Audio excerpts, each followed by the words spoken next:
Imagine waking up one morning, making your coffee, checking your phone, and realizing the entire global financial system is on the brink of absolute collapse. Trillions of dollars are evaporating. Wall Street titans are panicking. The news anchors are terrified. For almost everyone on Earth, this is a nightmare.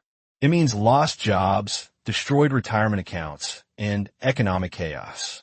But for a very small, secretive group of investors, this exact day, this day of total global panic, is the greatest payday of their lives. While the rest of the world is bleeding out, they are making returns of 3,000 for 1,000, even 10,000% in a matter of weeks. How do they do it? Do they have a crystal ball? No. They just understand a hidden law of a universe that most people ignore. Welcome to today's masterclass. Today, we're going to dive deep into one of the most fascinating concepts in finance and life, tail risk. To understand tail risk, we first have to understand how normal people view the world. Human beings love predictability. We love patterns. We have been trained to believe that the world operates on something called a normal distribution, often known as the bell curve. Let me give you a simple example. Imagine we gather 10,000 random adult men in a giant stadium and measure their height. Most of them will be around 5 feet 9 inches. Some will be a little taller, maybe 6 feet. Some will be a little shorter. If we plot this on a graph, it looks like a giant bell. The vast majority of people are clustered right in the middle, the fat part of the bell. Are there exceptions? Sure. You might find a guy who is 7 feet tall playing basketball. You might find someone who is 4 feet tall, but these are extremely rare. They sit at the very, very flat ends of our bell shape. And more importantly, even if the tallest man in the world walks into that stadium, he isn't going to change the average height of those 10,000 men by any noticeable amount. In the physical world, like height, weight, or how fast you can run, the middle of the curve rules everything. The extremes don't matter that much.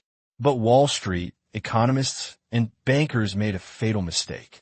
They assumed that the financial markets, the stock market, and the global economy also operated exactly like human height.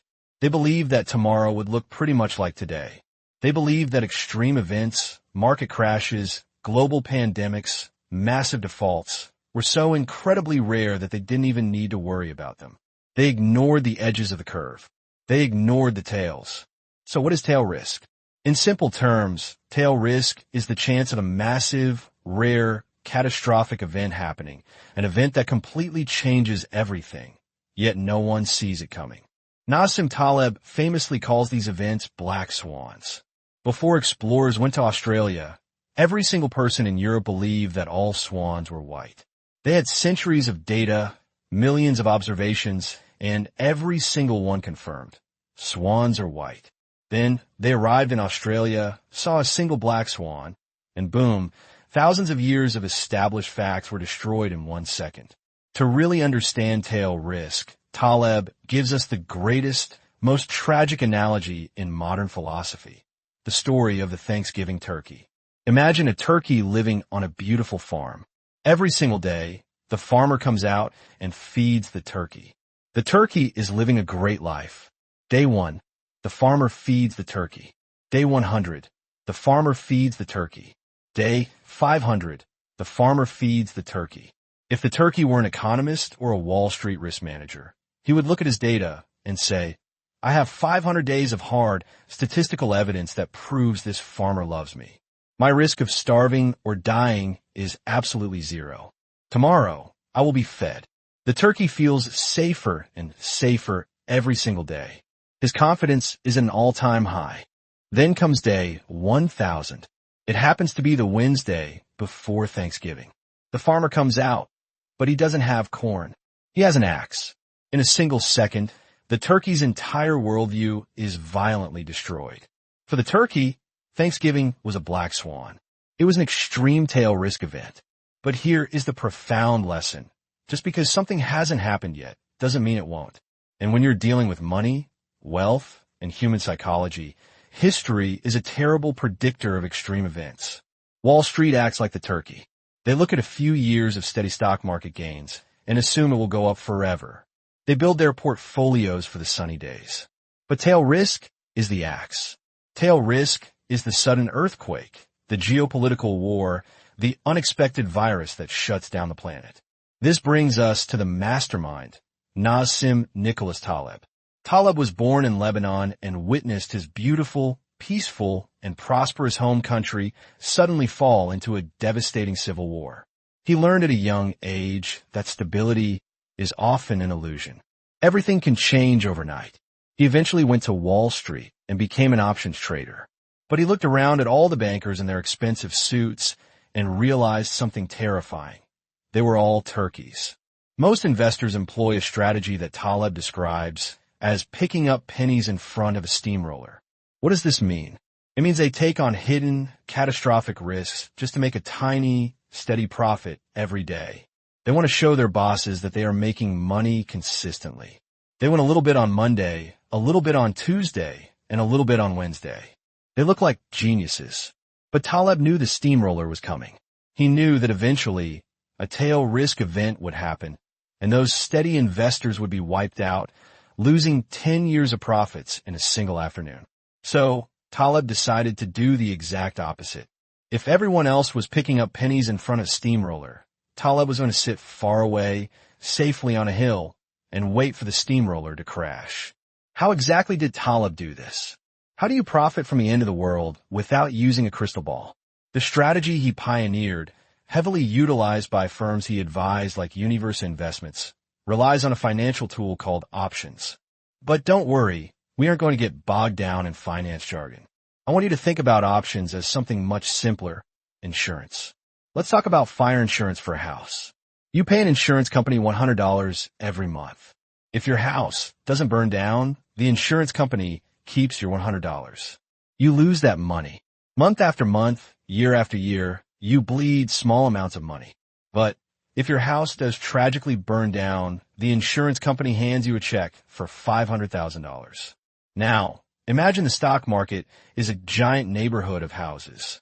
Taleb realized that financial insurance, put options, is usually incredibly cheap when a market is booming. When everyone is greedy, when the sun is shining, no one wants to buy fire insurance. Everyone thinks the market will just keep going up. Because no one wants it, the insurance premiums become practically free. Taleb's strategy was simple, but psychologically brutal. He would go into the market every single day and buy massive amounts of this super cheap insurance. He was betting that the market would crash. Most days, the market didn't crash. Most days, the market went up. This means that day after day, month after month, Taleb's funds were losing money. They were bleeding, just like paying an insurance premium. People called him crazy. Wall Street mocked him. Imagine go to work every day for 3 years straight and just losing small amounts of money while everyone around you is getting rich and buying sports cars. It requires an iron stomach and an ego of steel. But Taleb knew the math of the real world. He wasn't waiting for a small dip. He was waiting for the Black Swan. He was waiting for the Thanksgiving axe. When a market experiences a violent shock, human psychology breaks down. People don't just sell, they panic. They stampede toward the exit. And when panic strikes, the price of insurance doesn't just double or triple. It explodes by thousands of %. Let's look at how this played out in the real world. Example 1. The 2008 financial crisis. In the mid-2000s, the real estate market in America was booming. Everyone was making money flipping houses. Banks were making billions. Wall Street models said the risk of a nationwide housing collapse was mathematically impossible. They were turkeys. Taleb and his colleagues were quietly buying insurance against a market collapse. They were bleeding small amounts of money for years. Then, the housing bubble burst. Banks collapsed. The stock market went into an absolute free fall. Fear took over the globe. While the smartest bankers in the world were losing their jobs and begging the government for bailouts, Taleb's strategy activated. The cheap insurance he had bought for pennies was suddenly worth fortunes. When everyone else was screaming, Taleb's strategy resulted in a legendary payout, making hundreds of millions, if not billions, for his investors. Example 2.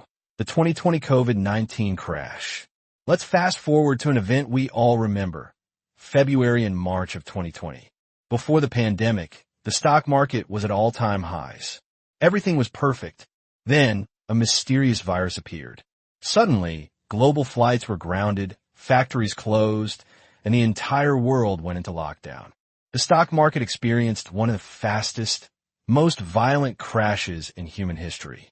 Universa Investments, the fund advised by Taleb, had been running this exact tail risk strategy. They had been patiently buying cheap insurance on the market, expecting the unexpected. In March 2020, as the world burned, Universa's tail risk fund reportedly made an unimaginable return. Estimates suggest they returned over 3,000% to 4,000% in a single month. Let that sink in. While normal investors watch their life savings get cut in half, the tail risk hunters multiplied their money 40 times over in mere weeks. They didn't predict COVID-19. They didn't have to. They simply knew that something bad eventually happens, and they own the insurance for it. So what is the ultimate lesson here? Is it that we should all go out and buy stock market insurance? Not necessarily. The strategy Taleb uses requires extreme patience, massive capital, and a tolerance for looking foolish for years at a time. It is not for the average day trader. But the philosophy behind it is something every single one of us can use. Taleb eventually wrote a book called Antifragile. Think about a glass cup. If you drop it, it breaks. It is fragile. Think about a plastic cup. If you drop it, it survives. It is robust. But Taleb asks, is there something that actually benefits from being dropped? Is there something that gets stronger when chaos hits? That is what it means to be anti-fragile. By understanding tail risk, you stop trying to predict the exact future. You stop acting like the turkey. Instead, you build a life, a business, or an investment portfolio that can survive the worst-case scenario. Don't go heavily into debt. Don't rely on just one single source of income. Always keep a reserve of cash or resources. Assume that the unexpected will happen. If you structure your life correctly, a Black Swan event won't destroy you. In fact, while everyone else is panicking, while everyone else is desperate, you will be in a position of power. You will have the resources to buy assets when they are cheap, start a business when competitors are failing, and thrive in the chaos. Wall Street wants you to believe the world is perfectly safe, predictable, and shaped like a gentle bell curve. Nassim Taleb proved them wrong.